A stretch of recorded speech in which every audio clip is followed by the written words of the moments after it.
Hey guys, what is going on? It's RC Knockout and I am back with another video. Now if you guys are new to the channel, my name is Nolan. In today's video, I am going to be converting my Traxxas Summit to Brushless. So this upgrade right here has been a long time coming. I've been back and forth whether or not I wanted to do it or not. Because on one hand, I've always felt like the Traxxas Summit kind of lacked power, but at the same time, if I do convert it to brushless, I was worried, am I going to start breaking stuff? Like, is the diffs, the gears, are they going to be able to hold up to brushless power? But this seems like the perfect opportunity to go ahead and upgrade it, because in the last video, I had my Traxxas Summit out in the sand at the Warren Dunes State Park in Michigan. So I was in the sand dunes, and I burnt up my 775 motor. The options were, do I throw in another 775 Titan motor, or do I go ahead and upgrade to something different? And I've decided, guys, it's finally time to go brushless with my Traxxas Summit. So that's what we're doing in this video, guys. I'm going to show you guys exactly what system I'm putting in. You guys are probably wondering, what system did I decide to go with? So there's a bunch of different options out there, but ultimately I decided to go with this right here.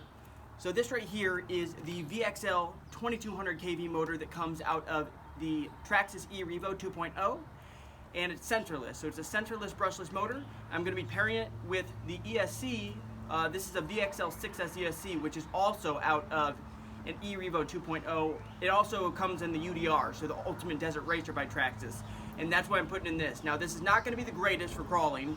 A censored brushless setup would be much better, but I think this will probably fit my needs fine. So that's what I'm going to do, guys. I'm going to go ahead, grab the camera, move it a little closer. I'm going to dig right into disassembling or taking out the old electronics and throwing these new electronics in. Alright guys, so first things first, we're going to go ahead and pop the body off. I believe this right here is a 3mm. We're going to need a 3mm hex driver to go ahead and remove this. This is what holds the motor in place. We're also going to need a 2.5, I believe, that holds this cover on, that covers up the spur gear and the pinion gear. Now it's either a 2.5 or a 2. This might be a 2.5. Let's see. Yep.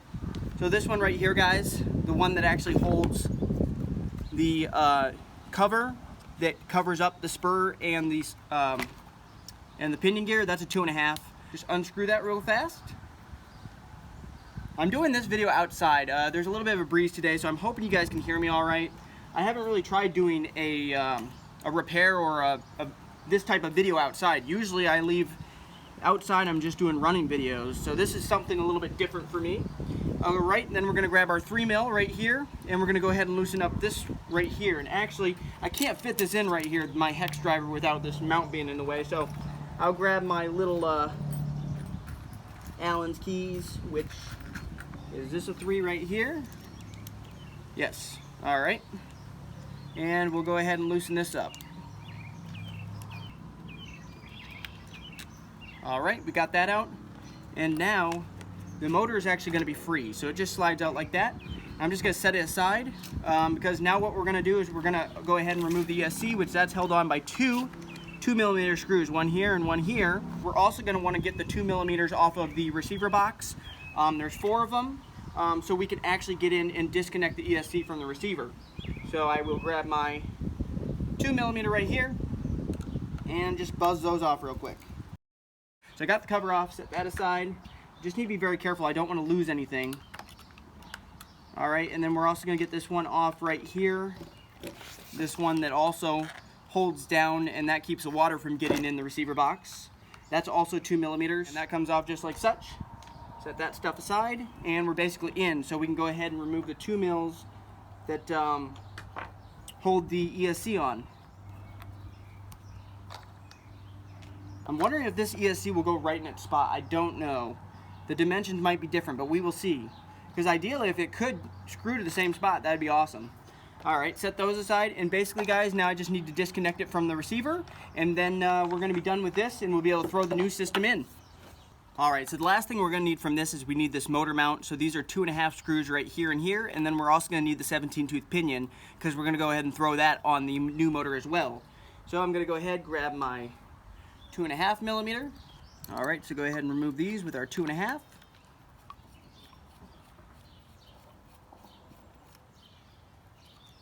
Got one of them. Almost. Alright, and here's the second one right here, and then this motor mount comes off. We'll set that aside. And basically now all we need off this motor is we need the pinion gear. and that's held on by a 2 mil. There we go, and that is off. Now we are done with this, guys. This system, we no longer need it. Got everything out. Let's go ahead and grab the new stuff. And I think first thing first, I'm just going to get the pinion on here. We might have to resituate it, but I'm going to put the pinion on here so I don't lose it. So just get that tightened down, but we might have to, like I said, resituate it. So this ESC right here also has 2 screws that go through it that screw into the chassis of the e-Revo. And this is very similar to the e-Revo, so it might actually screw right in. That's what I'm very interested to know. And you know, I think it actually, it might actually. You know what, guys, I think we're going to be in luck. I think this is going to screw in. So as you guys can see, there's 2 sets of holes here on this side and then 1 on this side. I think the far one on either side, that lines up with this thing. So those are 2 mils. So, and this already has some padding under it from where I bought this new, but it was pulled out of a new machine. So no problem that it's not sticky anymore. Also, there's this piece that was underneath the stock ESC. But we're just going to go ahead, set this in place. I'm assuming it goes this direction. Grab my 2 millimeter and go ahead and try to get these holes lined up. Number 1. Got that one started. And yep, they will line up, guys. So that'll make this job a heck of a lot easier since we got this to line up, so we don't even have to use double-sided tape or anything.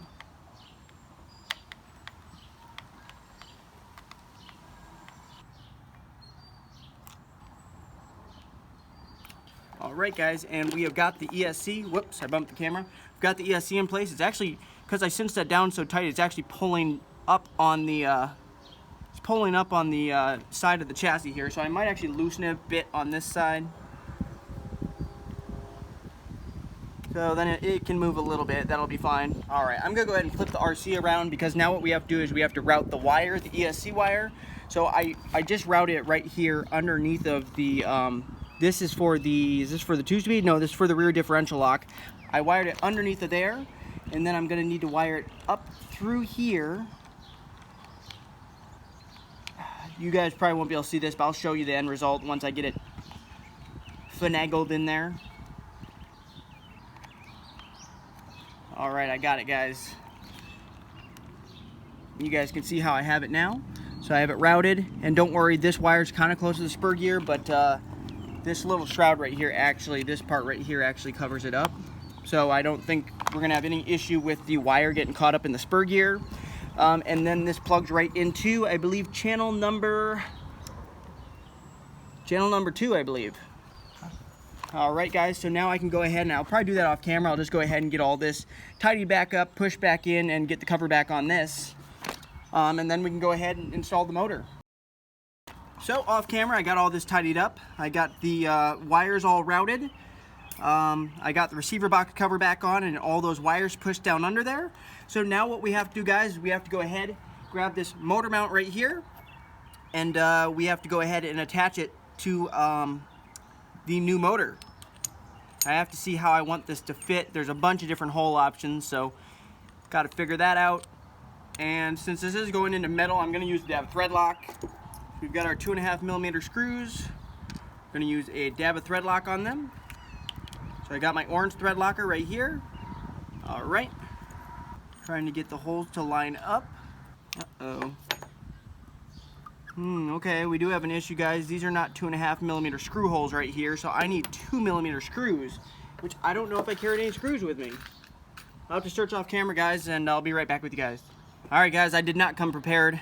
So going into the 775 motor, this takes 2.5 millimeter screws, but the e-Revo, that takes 2 millimeter, and I don't have the right screws, but I'm going to go ahead and install it for you because I found these ones right here. These are 2 mil, but these aren't the sunken head type. These are button head, but these will work for now to mock it up.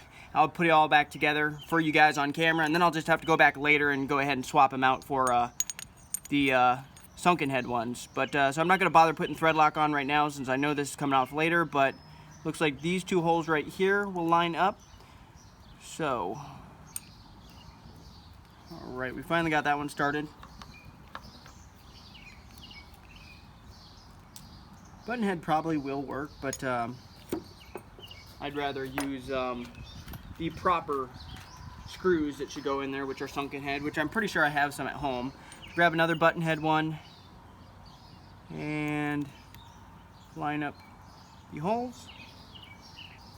Sorry, I'm not doing a good job showing this on camera. Alright, don't get those too tight because they're going to be coming out. And we got that looking like this, guys. So now what we do is this little, I don't know what this piece is called, but this little nub piece, that basically this canister piece slides over that. And that's actually how you hook up the motor mount. So we need to dodge all these wires right here, so make sure we don't get any of the wires caught up. There we go, finally. Alright guys, and then,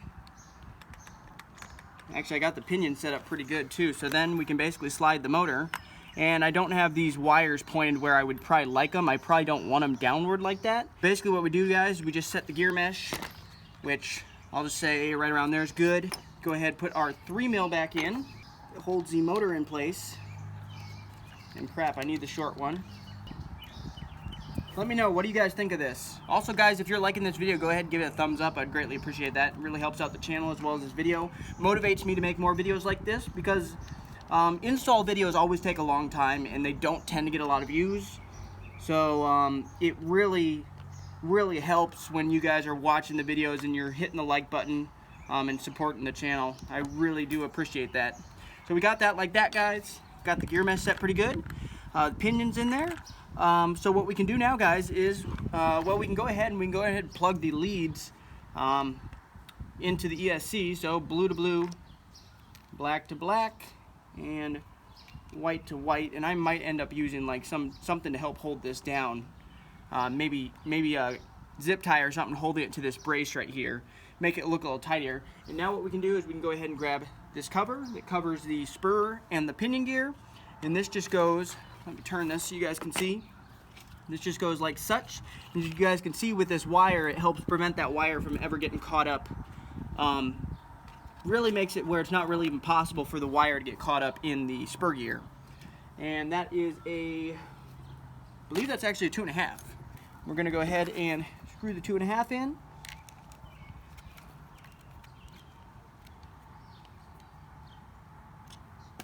Alright, that is it, guys, and it is basically done. And you're going to want to stay tuned because in the next video you're going to see me running this thing and we're going to see how this brushless system does in the Traxxas Summit. I think it looks pretty good, looks pretty tidy. It's basically the exact same setup that would come in an eRevo 2.0, like I said. So it basically just screws right in and it actually just doesn't look too bad. Like I said, the only thing I really want to do is I want to maybe zip tie these wires down so it looks a little tidier, but go ahead and let me know what you think in the comments. Do you think I should have gone with a different motor and ESC setup? Do you think this will work all right? Do you think I'm going to destroy my diffs when I run this thing? I don't know whether I'm going to run it on 4S or 6S.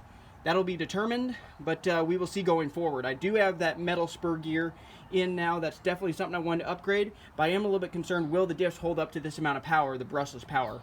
But this thing should be an absolute monster. So, thank you guys so much for watching. I look forward to seeing you guys in another video. Later.